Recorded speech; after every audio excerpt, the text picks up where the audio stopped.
आप सब लोगों को प्रणाम। आज हम बात करेंगे हमारी जन्म कुंडली के हिसाब से हमारे इष्ट देवी देवता कौन होते हैं। बहुत से लोगों का ये प्रश्न होता है कि हम किसकी पूजा करें।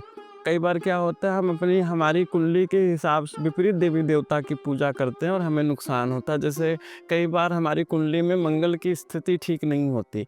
मंगल हमारी कुंडली में अकारक ग्रह होता है और हनुमान जी की पूजा हम करते रहते हैं। ऐसे लोगों का बहुत नुकसान होता है। अब हमें ये समझना चाहिए कि हम अपनी जन्म कुंडली के आधार पे किस देवी देवता की पूजा करें। अब हम यहाँ पे एक चीज़ में यहाँ पे आपको बताना चाहूँगा, जो ज्योतिष शास्त्र है वो हमारी सनातन धर्म का, सनातन परंपरा की बहुत बड़ी धरोहर है। ज्योतिष शास्त्र, अब हमारे सनातन धर्म में 33 कोटि देवी देवताओं का वर्णन है। अब 33 कोटि का मतलब जो है 33 करोड़ से नहीं है, यहाँ पे 33 प्रकार के देवी देवताओं की बात करी गई है।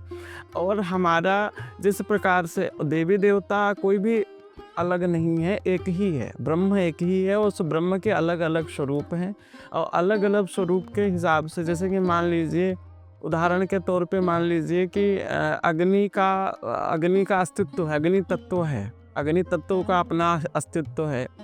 जल तत्व का अपना अस्तित्व है, वायु तत्व का अपना अस्तित्व है, पृथ्वी तत्व का अपना अस्तित्व है, आकाश तत्व का अपना अस्तित्व है। और इन सब तत्वों से मिलकर के संपूर्ण ब्रह्मांड बना हुआ है। और इन 5 तत्वों से मिलकर के हमारे शरीर का भी निर्माण हुआ है। ब्रह्म एक है, तत्व 5 हैं। हमारे 5 तत्वों की बात करते हैं हम तो अग्नि तत्व भगवान विष्णु हैं, जल तत्व भगवान शिव हैं, पृथ्वी तत्व माँ भगवती दुर्गा जी हैं, आकाश तत्व ब्रह्मा जी हैं, वायु तत्व हमारे पितृ होते हैं।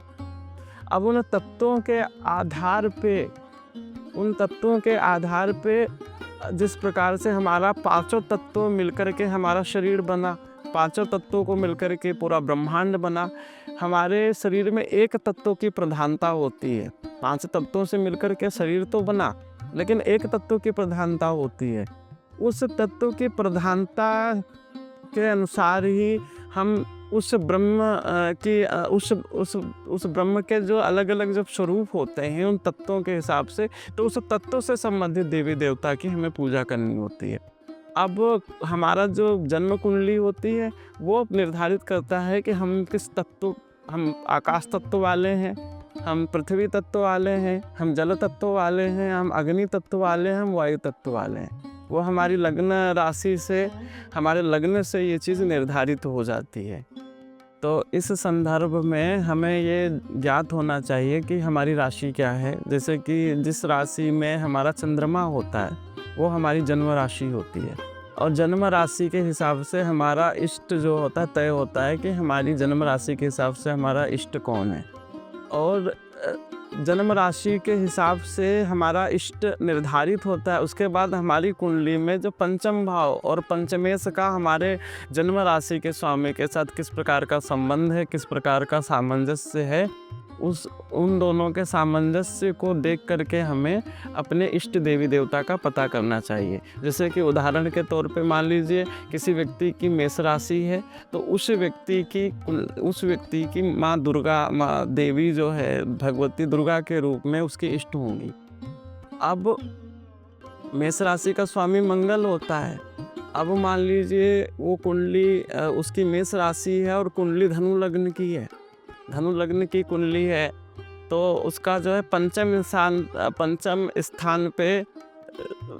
स्थान पे जो है आपका पड़ा 9, 10, 11, 12, 1 मेष राशि पड़ गई, पंचम स्थान पे ही पड़ गई।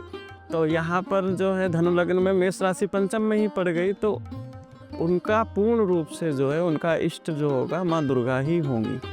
अब मान लीजिए कि कोई और लग्न है, मान लीजिए उस जातक की जो है वो मकर लग्न है। अब मकर लग्न के अनुसार, मकर लग्न और मेष ही राशि है, तो मकर लग्न के अनुसार पंचम भाव में वृषभ राशि हो गई। तो अब यहाँ पे वृषभ राशि का स्वामी शुक्र होता है, पंचम में शुक्र हो गया, राशि से मंगल हो गया, तो मंगल शुक्र दोनों हो गए। तब यहाँ पे देवी तो इष्ट हैं, लेकिन अब अपना आप माँ दुर्गा के साथ साथ आप महालक्ष्मी की भी पूजा कर सकते हो।